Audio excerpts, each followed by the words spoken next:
Hello, everyone, and welcome to Schmidtless Live. I'm Kurt Schmidt, your host, president and partner at Foundry, and I'm here to hopefully educate and inspire leaders like yourself in education, in technology and design, and well, hopefully get some education. So today, very excited, my good friend Geri, she's joining us. She's had an incredible career, incredible journey, one of the people I'm most proud of that I've ever had a chance to work with, and she's here today to talk with us about product management and what does it mean? How do you get into it? What is this field? I don't know. We're going to find out. Geri's going to tell us all about it. It's going to be great. Geri, how you doing today? It's good to see you. Hi, it's good to see you too. Thanks for having me. Oh, I'm so glad you're here. Introduction. Yeah, well, you've had such an interesting career because, you went from education and then you went into technology and management, and then you managed the managers, and then you moved into product management. And now you're leading a product team, and you've got an amazing product over there at Dispatch. So tell me about your role. Kind of what do you do other than stomp all the fires, play whack-a-mole all day, and what is Dispatch? What do you folks do over there? Yeah.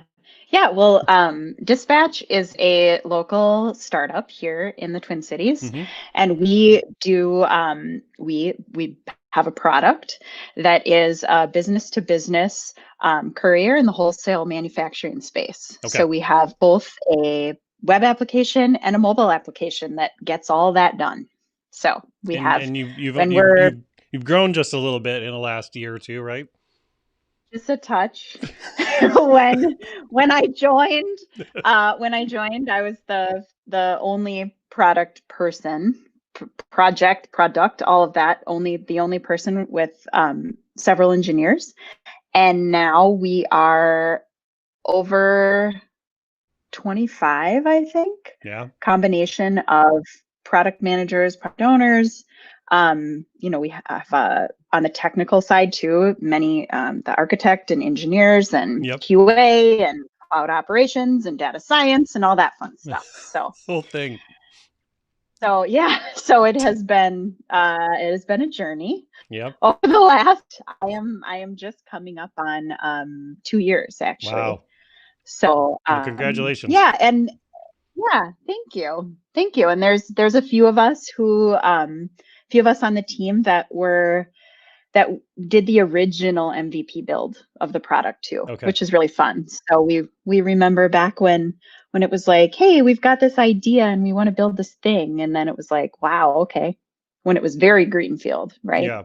So well, and what I want to talk to you about, Geri, excuse me, today is, you made this big kind of, at the time, it seemed like kind of a big leap from education. I mean, you have a design background into technology and project management, specifically in technology. What were some of your thoughts when you made that move? Why did you want to make that move? And what are some of the things that you might go back and tell yourself to give yourself some advice on before you made that move? Yeah. Well, like you said, my undergrad is in design, but I've never like worked in that space as far as like being a graphic designer, but have always used it in my work. I think that design thinking is so important in general in the work that we do in software and product.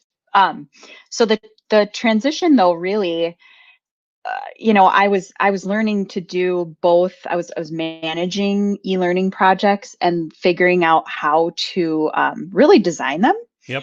And some of that is I think you can draw parallels to sometimes the UX process, or where you're really like you're looking at the end.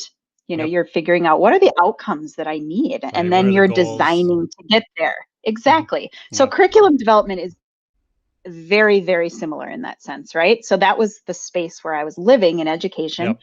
And developing, and then ended up moving into technology because I was just ready to do something.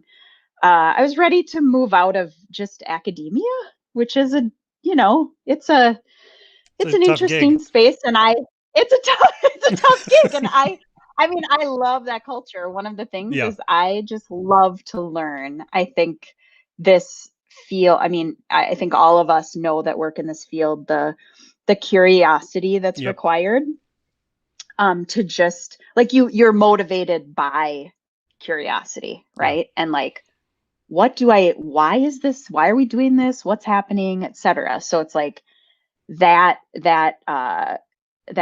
drive in that space is really, I think, what brought me into um, project management Yep. in at the nerdery at the time. And pff, holy cow, I had no idea what I was jumping into. I learned I learned a lot there. And yeah, really, I know that we'll chat a little bit about that, the kind of Yeah. project space and the product space. So But you have that's that design background, which I think is key to, especially even what you're doing now. But I think one of the things that, and I've done a lot of job coaching this year with folks, and I think one of the things that people have a hard time doing is when they're making that kind of leap from one sector to another. And like you mhm, said, you put it together pretty succinctly, like this design thinking attitude, this way that I was doing the work really matched mhm, up with the type of work that was being done in technology, even though, you mhm, didn't have a computer science degree and all that other stuff. right. Um, but you were able to make that move. What do you think was key to being able to present yourself in that way when maybe, what I'm, like I said, people I'm talking to are a bit insecure. They have a bit of imposter syndrome Mhm, when they're like, well, I sure. have all these skills and it would match really well in the space, but nobody's giving me the chance, Mhm. Geri. Nobody's giving me the chance Yeah, to do that. What do you think some of the things were that have helped you in both transitions, in the education yeah, to project to product? Was it just being able to tell that story? Like what worked for you? yeah. Well, I think that there are certainly the tactical skills, and that maybe you know designing to goals and what it is that everyone is doing. But I do think there is such a huge part of both project and product management that is the people side of things. It is the being able to take something abstract and put it into something that's more clear. And I Yep. don't necessarily even mean in writing, but I'm talking about like through a conversation. You're like following this person's thread of like what they're saying. And Yep. then you may say, okay, so I think I heard this.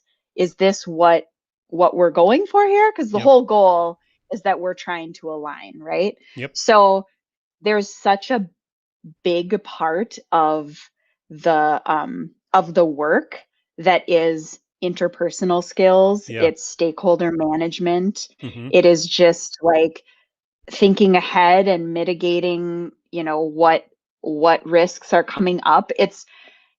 I believe there is nothing that you learned or did in project management that you will not need in product management. Okay. I think product management is bigger, like there's more to it, but Yep. like those skills, like you still need them. So you Yeah. actually still need Yeah. all of them. You still need to be organized. You Yes, still need to be able to yes, coach people and exactly. and pull out of them Yes, what's blocking them and what do they need to be successful and all those things, right? So the yeah. that So there's yeah. industries that like the industry context you can learn, but there's still a lot of the skills that you will have taken from just like professional people skills that are so incredibly important to the work that we do. Yeah. And I think that's what I've seen, at least in the last few years, is a real focus on that emotional intelligence sector. Yes. But it's also the one of the hardest things to quantify, right? Like I know I've talked to Yes. some leaders that are like, oh, I know within 1 minute if that person's got the emotional, skills to be able to handle the work that we do. Or I know people that are like, well, we use Myers Briggs and Strengths Finder, and we pile on, and we got EOS and all these things that will solve all this stuff. But as you and I both know, there's no process problems. It's always people problems. It's always a person problem, and Hmm. the only way to really I've ever seen to solve it is one person and another person just getting together and solving one problem at a time. Just like just chipping away. You can definitely come Yes. up with processes for better communication. Don't get me wrong, there are ways to improve processes, but um, in that jump, Jerry, when you made that move into product, like you said, you all of a sudden had to have this wider purview of all these different things. What are some of the things that surprised you, that you Hmm. are now kind of in charge of, or you were responsible for when you made that move from project Yeah. to product? Yeah.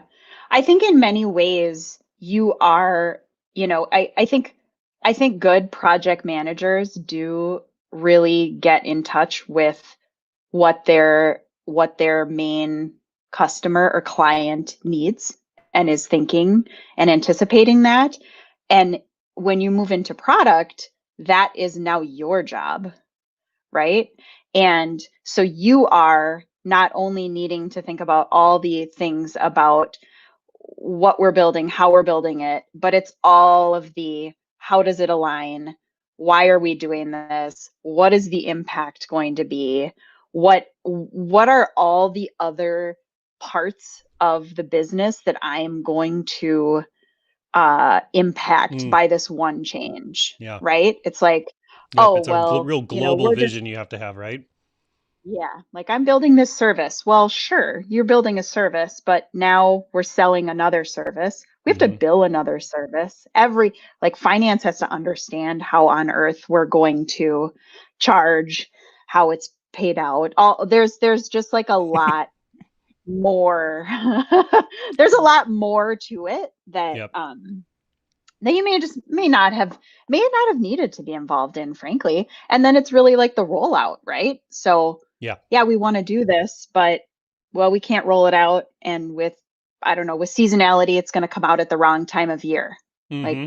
well, that stinks because we can't build it faster or we can't do it differently to make that work. Right. So then what do we do? Yeah, because So, I think that's what you said there is really key to even my career. Like when I was up, when I first started, I was a pretty mediocre project manager, and but over time, I realized that if I treated the projects like it was my business, and I started mhm, asking the questions, right? Like, okay, so we want to build this thing that captures all this. We want a chat bot or something. Something seems so mhm, stupid, right? Okay, but who's mhm, on the other end going to do the chatting? And are they on 24 mhm, hours a day? Are they available only between these times and these times? What's the message when they're not available? What, mhm, how do we, and asking all those mhm. questions, and it was really funny because I remember back in the day when I would ask those questions, people get really frustrated because they'd be like, Oh, just build the damn 100%. chat bot. Don't worry about that Right. stuff. See what I say, Kurt? Man. Yeah, no, it Right? is it is so true. Absolutely. That is knowing all of those things. And it is true. Product people ask a lot of questions. Yeah. And there's reasons for that because when when you understand, like when product teams really understand the problem that they're solving, like man, they can do amazing things. They may be able to come up with a solution that accomplishes the problem in half the time, or does something that you know does two things that we may not have been anticipating. So that alignment is so important and really, really hard, Yeah. might I say, Right. Well, and to well, get. but you Yeah, also have to be this facilitator between all these different competing sometimes groups, right? Where you've got yeah. marketing that's like, well, I wanted to do this one thing, and you've got supply chain or whatever saying, well, it needs to do this thing in order to accomplish our goals, and then you've got leadership saying, well, to accomplish our goals, we wanted to do this thing, and then you've got investors saying a different you're taking in a lot of information, and then you've also got a team that might be saying, well, we can't do that, and you're like, why, whatever. So it's constant. um your day is never the same, I'm guessing, right, Jerry? Yeah, not predictable. No, not predictable. So you got I to be was comfortable I was with unpredictability, right? yeah. And frankly, it isn't a job where everyone's like, "Oh man, that's like everyone is always coming to you with happy news," right? I was meeting with a former VP of another product company, and he and I were chatting about, transparency and, like you're saying, the prioritization of things. And he was like, "Man, I'm just trying to like stay on a level where people aren't very angry, Yeah. because to please all these different parties and go in the same direction is difficult. Yep. It you can explain till you're blue in the face, and in some cases people are still like, well, this is a really big problem for me. Yep. For me, it's a big problem. And it's like, I get it. It Yep. is a big problem for you. Yep. And there's a big problem over there, and a big problem over Yeah. there, and over Right. there, and over there. Yep. And we're doing our best to size them up Yep. and align them to where we're going, right? Because in the environment in which we're operating, where you're starting with a most valuable product in the very very beginning, and then your business expands, and then Yep. you're growing in another way, and in some cases you're like, wow, that that thing we built that has served us so well for 2 years isn't going to get us Right. where we need to go next year. Yep. So like, what does that look like? But in many cases we're operating right here, and we need to get there. And how do we get there? And that Yeah. in and of itself is like the job of product, like figuring that out. Right. You got to And that drive by the is hood of the just, car and down the road all at the same time. yes, yes. And you're Right. like, Because ouch, like your head is like, it hurts. yep. Yeah. Well, and I think that's also what I see with people who are in product. That is the rewarding nature of it, is that it is always changing. It is always a variety. While yes, there might be frustrations, but being able to have such a holistic view at the impact of your work, and being able to see it Yeah. from idea all the way to be the customers are using it, I think is a really satisfying part of the job, right? Yes, Yeah. absolutely. Yes, yes. And especially when it's a huge part of it. And even when the team, if in its ideal state, when you've presented a problem and like the team itself has just like rallied together to build something and Yeah. then makes it happen, like that's like the best. Yep. So Yeah. I mean, really, the the jumps from like doing the work and then leading teams is that that for me is like the real joy. Like seeing people do what they do really well, Yep. and then seeing them all do it together is just, yeah, it's amazing. So, So I know a lot of designers that are moving into or have interest in the product space, right? So you have a design background. What are some of the mhm, skill sets, if you were talking to maybe a UX person that has interest in moving into product, what are some of the skill mhm, sets that you think that they should really be focused on right now to start to build? Obviously, like you said, having a design thinking, that's a natural. Um, Hopefully, mhm. if you come from the user experience space, you've got that sort of mindset already. And so, Yep. but what are the skill sets that you would suggest for somebody to start building or working on or get experience in if they have Mhm. interest in moving into the product space? Yeah. Yeah, I mean, I think that it's really around the management side of Mm, it, okay. really. If because I think that I mean, in my experience, UXers are curious, and they're doing a lot of research, and they're understanding the users. And then it's that alignment of the business decisions. It's like you're in the user space, but then you're also in the in the business's mindset, right? Because you have to look at both. Yep. So it has to both do it for the users, and optimize what's happening in the business. That makes a And lot of then, sense. so that's just a mindset. But then I think it's just the literally being able to, so there's like parts of product where you are setting it all up, you're building a roadmap, but you also need to know how to lead a team to execute that, Hmm. to launch it. And those are two pretty distinct sides. And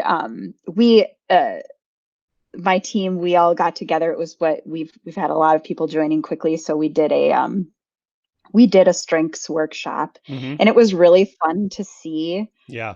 the strengths of folks. And in the case of UX and product, it was very clear the differences between execution, and then the kind of I'm trying to think of like what they were, but they were very much user focused. In fact, the one that is the most about putting yourself in a user's shoes was the biggest strength across the team, which was really great Yeah. because that's what you would expect, That's right? what you would hope Like, for. yes, that's what you would hope for. Yes. So we were like, no, just kidding. We have an awesome team. But yeah, so yeah, I would say it's really that kind of stakeholder management, planning, building a roadmap, and Mhm. really making that stuff happen alongside the creative, because the creative is certainly important. And I've read some articles about that kind of merging of UX and product Hmm. management, Yeah. and I think that's a very real thing, Yeah. and I've seen that. Yeah.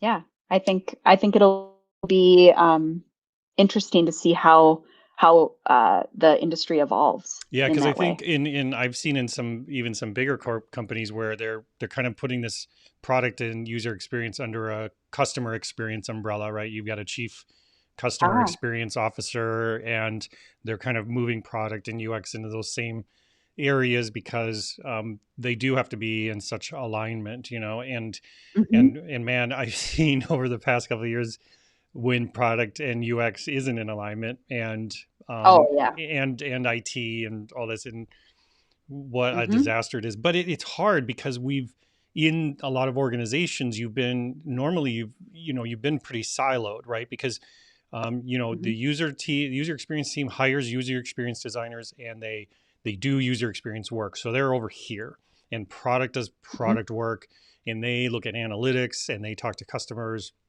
and they figure out Hmm. what should be done, and they're over here, and then you've got sales that Hmm. are over here, and in it you've Yeah. got these very tiny threads of communication that happen between them. And so I feel that, to your point, we talked about people problems, that sometimes in these organizations it's a cultural problem, not a Yeah. problem there. And I think that goes really well to your experience in being able to manage people, being able to talk to people, being able to sort out what are their goals, being able Hmm. to empathize with them, being able to have those conversations. It's hugely important. And but again, it's one of those skills that it's like the soft skills are the hardest skills to learn.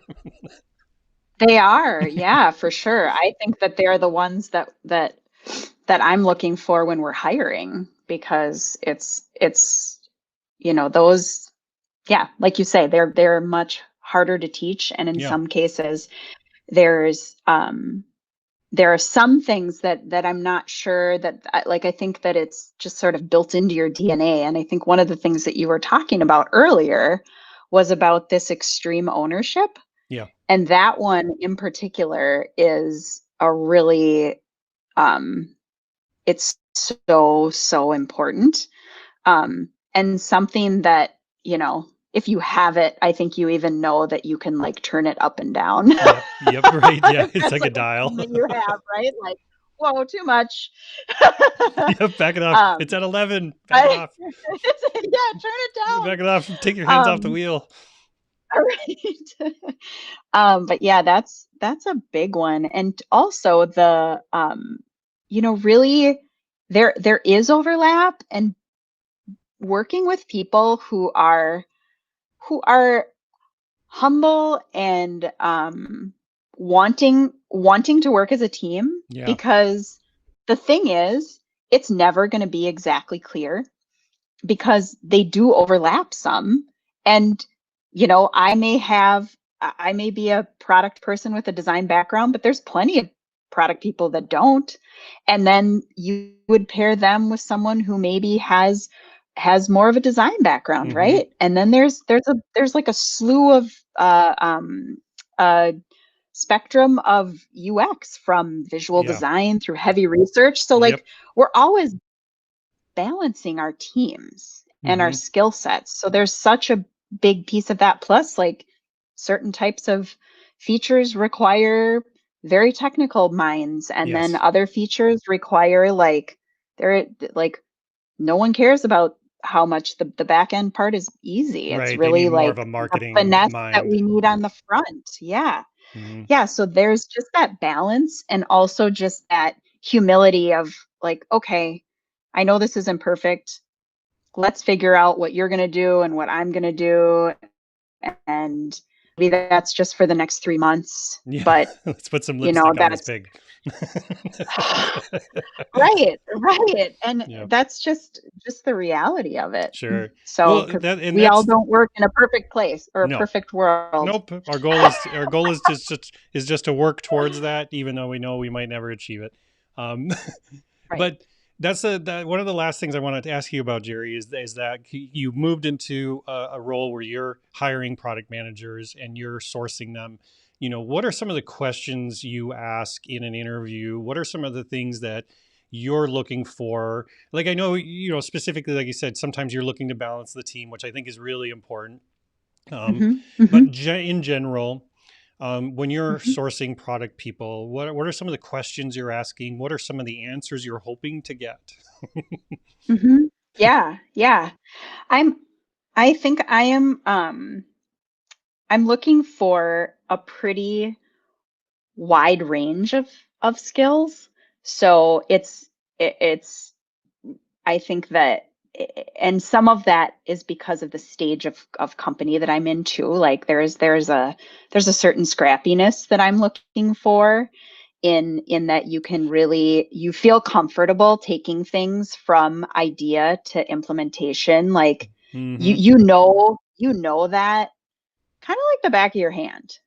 That stuff is like a little more just kind of like baked into Baked how in, you yeah, right. think. You've done this before. And You've seen success in this yeah, before, yeah, yeah. And you've also seen where it has gone horribly wrong, right? which And is sometimes the you most have, important thing.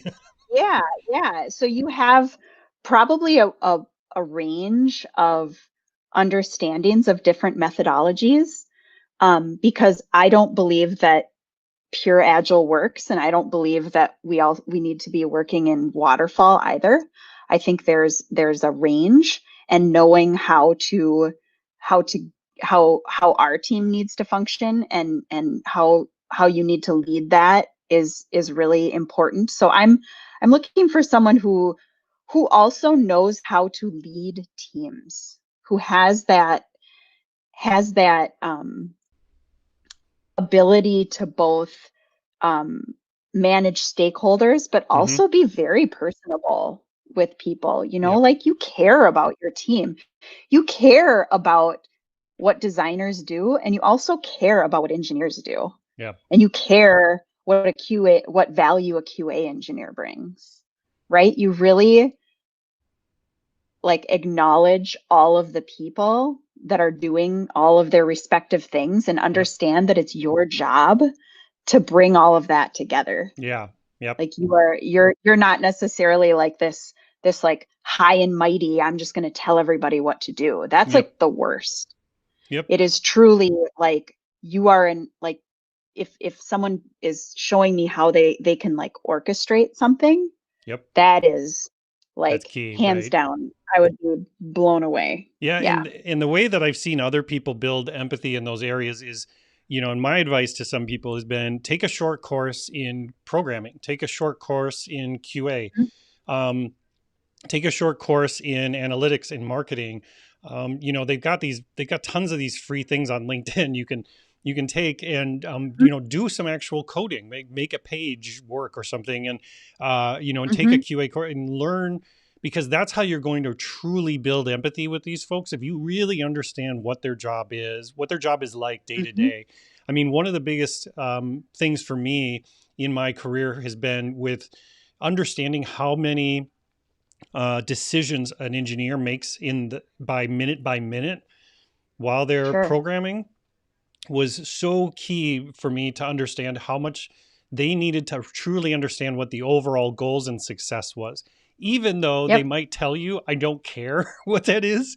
And they might tell you, that they don't want to be at that meeting because they just need to get their work done or whatever. And it's so Yeah. important for you as a leader, like you're mentioning, to be able to show people, no, it is important to, you know, to be at those meetings, to understand what the overall success and goals are, because I know you're making so many decisions in the micro Mm-hmm. that Mm-hmm. you're gonna be set up for failure, and you as the leader need to know that. You right, like I used to always say, like, I'm gonna drag you kicking and screaming to success. So Yes. Yes. Yeah, right. And gosh, I think that if I was interviewing someone and they had this magic way of bringing the goals to the development team that isn't through a meeting, right? Like how to get them on board and get them the information that they need, not even on board, but like get them the information that they need and want. Like you're saying, like what is it that they need to help inform their decisions yep. and keep them out of like a we're going to give you the state of the state on this product. Yeah, right. These are the Here's our goals, 10-year right? goals. Exactly. Like, oh gosh, snoozeville, right? But it's yeah, it isn't an easy thing. And it it happens or it needs to be happening all the time, Yeah. right? It has to happen where the PM knows that the PO is really, really familiar with it. So when you're in a stand up and someone's like, oh my gosh, this is happening. And it's like, okay, yeah. Well, are we thinking about this? Have we considered, the drivers in this sense? Mm-hmm. Because that is, we know that we are literally all driving toward this very specific initiative this quarter Yeah. or something, Yep. right? Yep. You have to remind them. And like Remember, we talked about constantly this at the beginning of this. tying it This is what back. the goal was. Yeah, Yep. right. Exactly. And I think we're both getting there, but we gotta, tweak something or Yeah. whatever. So Right. so, so you professionally, Geri, like as as someone who's had just an awesome career to watch. I feel so lucky to have been a part of it. And where do you see things going in terms of product? Do you feel like it's changing more? What are skill sets that you're looking to build yourself, or for your team over time? You're seeing coming in the future. hmm oh boy. Um Get out your really crystal big question. ball for me, Geri. Yeah, right. I'm trying to stay in the present, Kurt. I'm working on silent retreats and such to deep breathe. I just got to get through Um today. It's Friday. exactly. And Yep. PS, it's a pandemic. So I think really, once for me, it's really I think this relentless prioritization and alignment never ever stops. Yeah. I don't It's see a just world finding in ways which to get that better and stops. better at that, huh? Yeah, and then also the the way that so we don't have to get deeply into a conversation about how agile teams function and how businesses need to operate, Oh, we but need we they just need the entire they weekend to are have that conversation, Geri. they are in conflict to one another. I could spend the So, next 6 hours talking to you about that. exactly, exactly. So there's that, Yep. which is, I don't know that we're ever going to solve, but wow, like if anyone can ever help me with that, how to articulate that problem and like Hmm.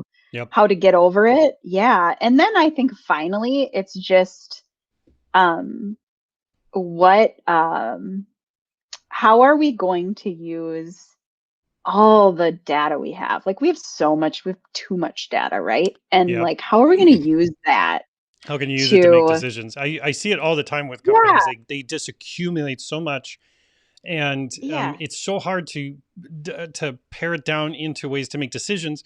Back to what I was saying before, because it's the data is coming from all these different sectors of the business as well.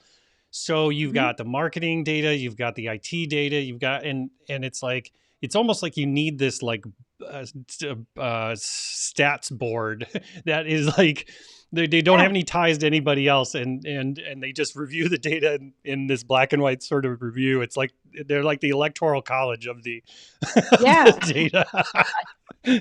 They're like, right? this is what the data And you says, and don't, that's it. So move on.